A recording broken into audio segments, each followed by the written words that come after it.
use it every single day, right? We work for it, we spend it, we save it. But have you ever really stopped to ask yourself, what is money actually?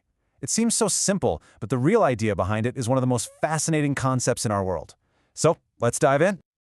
You know, this whole explainer was actually inspired by this simple but totally brilliant question from a daughter, Diksha, to her father. It's the kind of question that seems small, but it cuts right to the very heart of how our entire society is built.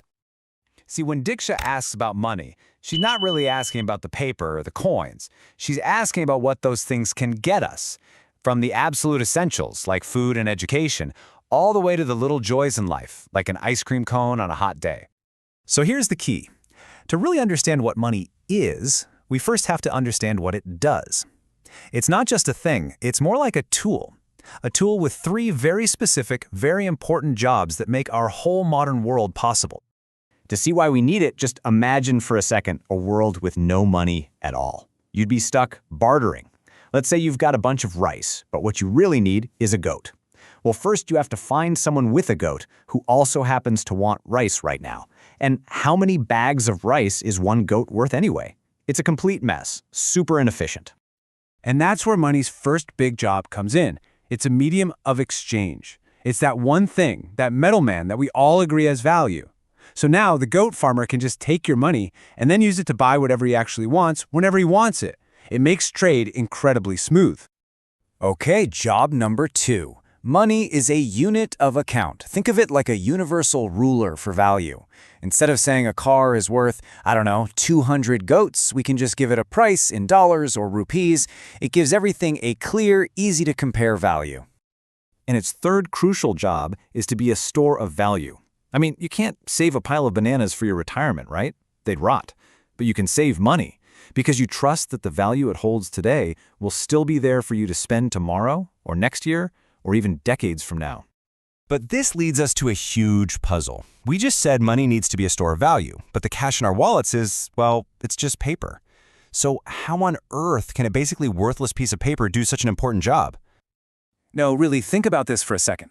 That 500 rupee note in your pocket is just some paper and ink. You can't eat it, you can't build a house with it. So why is a shopkeeper perfectly happy to trade you real physical stuff for it?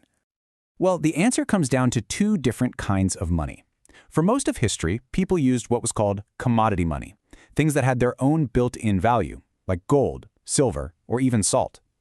But today, most of us use what's called fiat money, and that's just a fancy way of saying its value comes from one place, a government order or a decree. And believe it or not, the secret is printed right there on the note itself. This sentence, this is a promise. It's a promise from the country's central bank, in this case, the Reserve Bank of India. That little line is the entire foundation of the paper's value. It's an official guarantee. So when you boil it all down, it works for two big reasons. First, the government says it's legal tender, which means by law, it has to be accepted to pay off debts. But the second reason, and this one is maybe even more powerful, is just our collective trust. I accept your paper money because I trust that someone else will accept it for me tomorrow. It's a huge, shared belief system. Now, this system built on trust, it didn't just pop up overnight. Not at all. It's actually the result of thousands of years of human evolution. So let's take a super fast trip through time to see how we got here. So it all started with commodity money, stuff like shells, salt, even cattle. Then, about 5,000 years ago, we got a bit more sophisticated and started using metals like gold and silver. Then came a really clever idea. Banks started issuing paper notes that were basically just receipts for gold. It was way easier to carry the paper than the heavy metal. And that was the final stepping stone to today's fiat money, which isn't backed by gold at all, but by that all-important thing we keep talking about, trust. Okay, so we've got a handle on how our own money works. But what happens when you zoom out? The world is full of different currencies. Dollars, rupees, yen, euros, and they're all interacting and being traded in this one massive global marketplace. This marketplace is called the foreign exchange market, or what most people just call Forex. It's basically a giant worldwide store where the products being bought and sold are the currencies themselves. It's where we figure out how much one country's money is worth compared to another's. Let's make this super concrete. Let's say you have $1. Well, on the Forex market, that $1 can be traded for, at the moment, about 83 Indian rupees. That simple little equation, $1 equals 83 rupees, that's what we call an exchange rate. But here's the thing. That rate is moving all the time. Why? Well, it's pretty much just simple supply and demand. For instance, if American companies need to buy tons of Indian software, they first have to buy tons of Indian rupees to pay for it. That high demand makes the rupee more valuable. Same thing happens when foreign companies want to invest in a country's economy. So, all these numbers changing on a screen somewhere in the world, why should you care? Why does this big global game actually matter to you personally? Well, because when these rates shift, it can have a real-world impact on your wallet, especially when your currency gets weaker. The technical word for this is depreciation. It sounds complicated, but all it means is that your home currency is losing a bit of value compared to another one. It's getting weaker, which means you can buy less foreign stuff with it than you could before. Here's exactly what that looks like. Let's say last year, $1 cost you 70 rupees.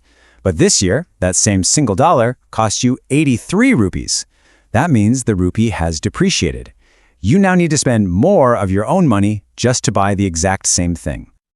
So why does this happen? Well, there are a few big reasons. For a country like India, a major factor is buying imports like oil, which have to be paid for in US dollars. This creates a huge demand for dollars. It can also happen when foreign investors decide to pull their money out of the country, or even when another country, like the US, raises its interest rates, making it a more attractive place to stash cash. So we've gone from a simple question about ice cream all the way to the complexity of the global Forex market. And yet, it all comes back to that one single powerful idea: trust. A currency, a bank, an entire economy. The whole system works because we all collectively believe that it will. Which leaves us with one last, very important question to think about. What happens if that trust ever goes away?